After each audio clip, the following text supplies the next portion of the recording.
नमस्कार. मी सोनल. सुमाज किचनमध्ये आपलं स्वागत. आज आपण पाहणार आहोत बाजरीचं सूप आणि बाजरीची कढी, जी खूपच पौष्टिक आहे. जाणाऱ्या थंडीला तर हे खूपच उपयुक्त आहे. अजून एक रेसिपी आहे, ती म्हणजे गोड रेसिपी आहे. ती आपण दुसऱ्या पार्टमध्ये पाहूया. चला तर मग रेसिपीला सुरुवात करूया. यासाठी मी 1 वाटी म्हणजे तुम्हाला ज्या वाटीने हवं आहे त्या वाटीने मी 1 वाटी बाजरी घेतलेली आहे.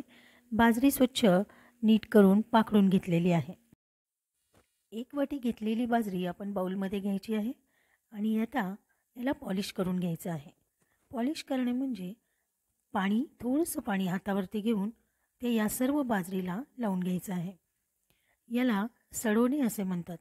आधीच्या काळामध्ये बाजरी, ज्वारी अशा पद्धतीने सडवून ते उखळामध्ये कुटले जातात आणि नंतर ते वापरले जाते. पहा, अशा पद्धतीने थोडंसं ओलसर करून घ्यायचं आहे. खूप भिजवायचं नाही आपण. ओलसर दमट अशी आपण याला बाजरी ओली करून घ्यायची आहे आणि या बाजरीला आता आपण एक 10 ते 15 मिनिट असेच झाकून ठेवायचे आहे. या बाजरीला ओलसर दमट होण्यासाठी आपण थोडा वेळ झाकून ठेवूया. आता आपण 1 वाटी दही घेतोय. 1 वाटी दही हे साधं दही आहे, म्हणजे ताजं दही आहे. खूप आंबट नाही आणि मलई दहीही नाही, परंतु साधं जे घरी बनवलेलं आहे, घट्टसर असं ताजं दही. हे दही 1 वाटी घेतलेलं आहोत आणि आता या दहीला आपण ताक बनवून घ्यायचं आहे. तर या दहीचं 1 वाटीमध्ये आपण 3 वाटी पाणी वापरून अशा पद्धतीने ताक बनवलेलं आहे. ताकाची रेसिपी आपल्या चॅनलवर आहे. मी लिंक डिस्क्रिप्शनमध्ये देईन, ती तुम्ही पहा. ताक हे पृथ्वीवरचं अमृत आहे. ते अमृत खूपच चांगल्या पद्धतीने बनवलं पाहिजे. आता यामध्ये जर लोणी अजून येत असेल तर आपण अजून 1 वाटी पाणी वाढवून ताक परफेक्ट बनवू शकतो. जेवढं तुम्ही पाणी आणि दही व्यवस्थित मिक्स करचाल तेच ताक छान तयार होईल. हे ताक व्यवस्थित बनवून घेऊया. आता आपण खलबत्त्यामध्ये 15 ते 20 लसणाच्या कुड्या घेतलेल्या आहोत. यामध्ये आता आपण अर्धा चमचा मीठ टाकणार आहोत. मीठ टाकल्याने लसणाची पेस्ट ही छान तयार होते. आता याचमध्ये 1 चमचा जिरे टाकायचे आहेत आणि आता हे व्यवस्थित छान बारीक करून घ्यायचं आहे. मी हे खाली जमिनीवर बारीक करून घेते. पहा, बाजरी छान ओलसर होती, ती आता थोडीशी कोरडी झालेली आहे. अशा पद्धतीने बघून बाजरी कोरडी झाली आहे का नाही, ती हातातून सुटत आहे, तेव्हा ही बाजरी कोरडी झालेली आहे. पूर्ण कोरडी करायची नाही आहे, आपल्याला वाळवायची नाही आहे. थोडासा ओलसरपणा हा असतो. आता आपण मिक्सरच्या भांड्यामध्ये बाजरी निम्मी करून 2 वेळामध्ये हे बारीक करून घेऊया. ओलसर केल्यामुळे ह्याच्यावरचा जो कवर आहे ते निघून जाईल आणि बारीक छान कणी तयार होतील. आपल्याला अशी बाजरीची पूर्ण कणी करून घ्यायचं आहे. फक्त एवढंच लक्षात घ्यायचं आहे की बाजरी खूप बारीक करायची नाही, जेणेकरून पीठ तयार होईल. कण्या म्हणजे रवा जरी झाला तरीही चालतो, पण रवापेक्षा बारीक करू नका. पहा, छान असं ओबडधोबड बाजरीच्या कण्या तयार झालेल्या आहेत. पहा, पूर्ण पीठ झालेलं नाही आहे आणि हातालाही लागत नाही आणि व्यवस्थित हातातून सुटत आहे. त्याच पद्धतीने बाकीची बाजरीही बारीक करून घेऊया. ही रेसिपी खूपच पौष्टिक आहे. हिवाळ्यामध्ये ही रेसिपी खूप उपयुक्त आहे आणि जसजसा उन्हाळा येतो, म्हणजे हिवाळा संपताना पहिला जेव्हा उन्हाळा सुरू होतो तेव्हा थंडी चालू होते आणि ती थंडी खूपच त्रासदायक असते. म्हणजे ऊन आणि थंडी दोन्ही असल्यामुळे सर्दी, ताप ही लक्षणं जास्त वाढतात. उन्हाळी थंडी म्हटलं तरी हरकत नाही, त्यामुळे शरीरातलं पाणी कमी होतं. तर या रेसिपीमुळे शरीरातील ताकद भरून निघते बाजरीमुळे आणि ताक वापरल्यामुळे शरीरामध्ये थंडावा निर्माण होतो आणि होणारी सर्दी ही थांबते. ही रेसिपी तुम्ही केव्हाही करू शकता. खूपच छान आणि पौष्टिक रेसिपी आहे. तुम्ही जरूर करून पहा. व्हिडिओ आवडला असेल तर लाईक करा, शेअर करा आणि माझ्या चॅनलला सबस्क्राईब केला नसाल तर जरूर सबस्क्राईब करा. पहा, हे पृथ्वीवरचं अमृत म्हणजे ताक आणि एकदम छान व्यवस्थित घुसळून भरपूर पाणी वापरून बनवलेलं हे ताक आहे. ताकाची ही रेसिपीही तुम्ही आवर्जून नक्की पहा. चॅनलवर अपलोड केलेलीच आहे. आता या ताकामध्ये आपण जी बाजरी बारीक करून घेतलेली आहे त्याचे मी 2 भाग केलेले आहेत. म्हणजे एक स्वीट डिश बनवणार आहोत ते 1 वाटी बाजरीमध्ये आपण ज्या कण्या केलेत त्या 2 रेसिपी आपण बनवणार आहोत. पहा, व्यवस्थित भिजवून कण्या केल्या की भरपूर प्रमाणात कण्या तयार होतात. यातील निम्म्या कण्या आपण या ताकामध्ये मिक्स केलेल्या आहोत. हे ताक आपण व्यवस्थित बनवलेलं आहे. आता ह्या कण्या आपण ताकामध्ये छान मिक्स करून घ्यायच्या आहेत. आपण पाहू शकता, कण्या असल्यामुळे पिठासारख्या गाठी कदाचित थोड्याशा होतील, परंतु आपण व्यवस्थित बारीक केल्यामुळे अजिबात होत नाहीत. पहा, छान व्यवस्थित मिक्स झालेलं आहे. तुम्ही यामध्ये जेवढं पाणी वापरता तेवढं चांगलं आहे, परंतु ताक व्यवस्थित बनवा, जेणेकरून पाणी आणि दही व्यवस्थित मिक्स होईल. त्याला आता मेन डिश बनवूया.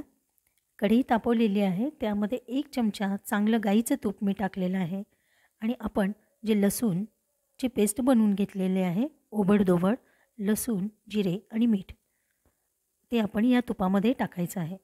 तुम्ही तेलही वापरू शकता, परंतु तुपाची केल्यामुळे खूपच छान चव येते. आणि थोडंसं आपण लालसर करून घ्यायचं आहे. लसूण व्यवस्थित तुपामध्ये भाजून घ्यायचं आहे. खूप लाल करायचं नाही आहे. आणि हे जे खलबत्ता होता तेवढंच मी धुवून यामध्ये पाणी टाकलेलं आहे. जी फोडणी आहे त्यामध्येच आपण हे पाणी वापरलेलं आहे. आणि आता हे व्यवस्थित मिक्स करून घ्यायचं आहे. खूप लालसर म्हणजे आपण भाजीला वगैरे कसे लसूण लाल करतो तसा खरपूस लाल न करता थोडासा कच्चाच ठेवायचा आहे, पण शिजला पाहिजे.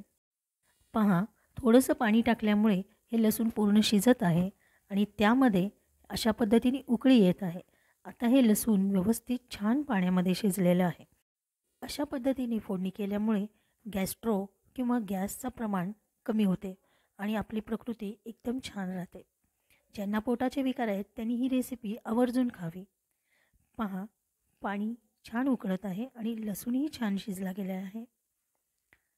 एक उकळी झाली की त्यामध्ये आपण पेस्ट करताना जेवढं मीठ वापरलं आहे ते लक्षात घेऊन बाकीच्या प्रमाणासाठी आपल्या चवीनुसार आणि आपल्या प्रमाणानुसार आपण त्यामध्ये मीठ टाकायचं आहे. मीठ टाकून व्यवस्थित मिक्स करून घ्यायचं आहे.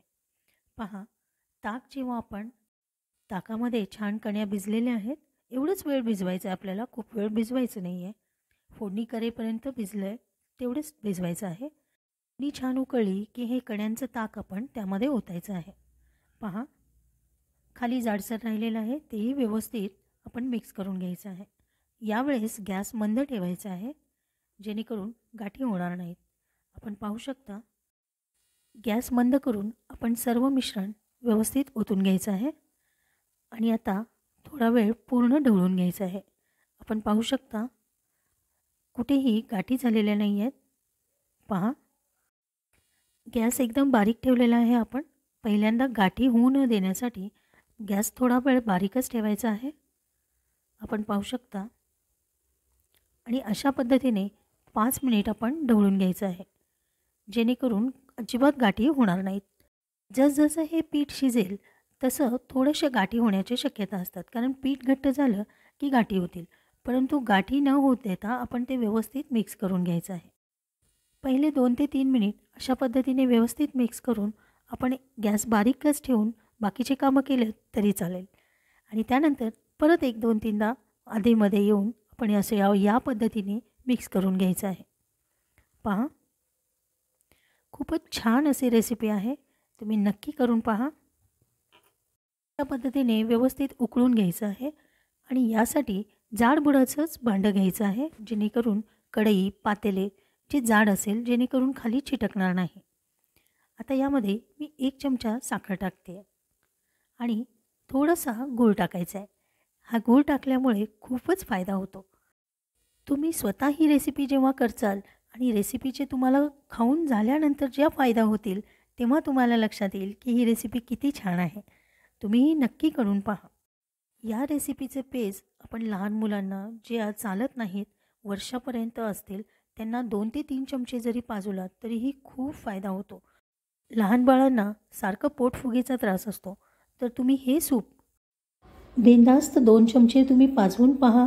त्यांच्या पोटदुखीचा त्रास कमी होईल. बाळ एकदम हसत खेळत राहील. तुम्ही ही रेसिपी नक्की करून पहा. आता या रेसिपीमध्येही 2 रेसिपी आहेत. पहा, आता हे शिजत आलेलं आहे. त्यामुळे असं चमच्याला थोडंसं लागलेलं आहे. तर तेच आपण परत एकदा मिक्स करायचं आहे आणि अशा पद्धतीने हे मिश्रण व्यवस्थित घट्ट होत आलेलं आहे. खूप आपल्याला घट्ट करायचं नाही आहे, फक्त शिजवून घ्यायचं आहे. म्हणजे ज्या कण्या आहेत त्या व्यवस्थित ताकामध्ये शिजल्या पाहिजेत. पहा, कुठे गाठ राहिली आहे का? कारण गाठ खाल्लं तर आपण झुणका जेव्हा गाठीचा खातो तसंच वाटतं, ते शिजलेलंच असतं, परंतु गाठ दिसू नये यासाठी आपण कंटिन्यू मिक्स करत राहायचं आहे. आपण पाहू शकता, पहा गाठ नाही आहे, फक्त एकच ठिकाणी ते तयार झालेलं आहे. तर त्याला असं व्यवस्थित करून घेऊन मिक्स करून घ्यायचं आहे. तर या रेसिपीमध्ये आपण 2 रेसिपी बनवणार आहोत. एक आहे सूप, जे पिऊ शकतो आणि गरम गरम भातासोबत ही खूपच छान लागते. दुसरं आहे रेसिपी जी भाकरीसोबत आपण खाऊ शकणार आहोत. हो, भाकरी चुरून म्हणजे ज्वारीची भाकरी चुरून आपण त्यासोबत ही किंवा चपातीसोबत, भाकऱ्यासोबतही आपण भाजी म्हणून ही खाऊ शकतो. खूपच छान, पौष्टिक आणि पोटभरीचं अशी ही रेसिपी आहे. तुम्ही सकाळी करा किंवा संध्याकाळी करा, पण एक नंबर रेसिपी तयार होते. करायला सोपी आणि पचायला छान आणि चविष्ट अशी ही रेसिपी आहे. पहा, छान उकळून व्यवस्थित आपली रेसिपी तयार झालेली आहे. आता आपण दुसऱ्या रेसिपीची तयारी सुरू करूया. वाफलण्यासाठी झाकण ठेवून आपण गॅस बंद करूया. आता आपण फोडणी तयार करायची आहे. यासाठी छोट्या कढईमध्ये अर्धा चमचा तूप घेतलेलं आहे.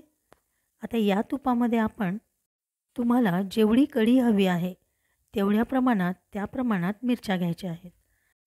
आता मी यासाठी फक्त एक मिरची घेतलेली आहे. मिरची अशा पद्धतीने व्यवस्थित तुपामध्ये फ्राय करून घ्यायची आहे. आपण पाहू शकता, पहा पूर्ण फ्राय झाल्यावरच आपण गॅस बंद करायचा आहे. आणि याच कढीमधली जे सूप आपण बनवलं आहे त्यातलं मी फक्त एक ग्लास, एक वाटी काढून घेतलेलं आहे आणि त्यामध्ये हे मिरचीची फोडणी मिक्स केलेली आहे. पहा, आणि आपलं सूपही किती दाटसर आणि छान तयार झालेलं आहे, पाहू शकता आपण. यामध्ये आपण हे तिखट बनवलेलं आहे म्हणून आपण मिरची बनवली आहे आणि ही आपण भातासोबतही खाऊ शकतो आणि भाकरीसोबतही खाऊ शकतो. एवढंच काय, ह्या दोन्ही रेसिपी आपण नुसत्याही पिल्यात तरी खूपच फायदा होतो. आणि एवढंच काय, तर संध्याकाळच्या स्वयंपाकामध्ये जर कंटाळा आला असेल तरी या 2 रेसिपी तुम्ही बनवू शकता आणि तेही पोटभर जेवल्याचा आनंद जरूर मिळेल. पौष्टिकता तर आहेच, शिवाय झटपट होणारी ही रेसिपी आहे. तुम्हीही आवर्जून नक्की करून पहा. आणि याच पद्धतीने अजून एक गोड डिश बनवायची आहे, त्याची रेसिपी सेकंड पार्टमध्ये घेऊन येत आहे. तर तोही व्हिडिओ पाहायला विसरू नका. दोन्ही रेसिपी जरूर करून पहा. रेसिपी आवडली असेल तर व्हिडिओला लाईक करा, शेअर करा आणि माझ्या चॅनल सुमाज किचनला सबस्क्राईब करा. भेटूया पुढच्या रेसिपीसोबत. धन्यवाद.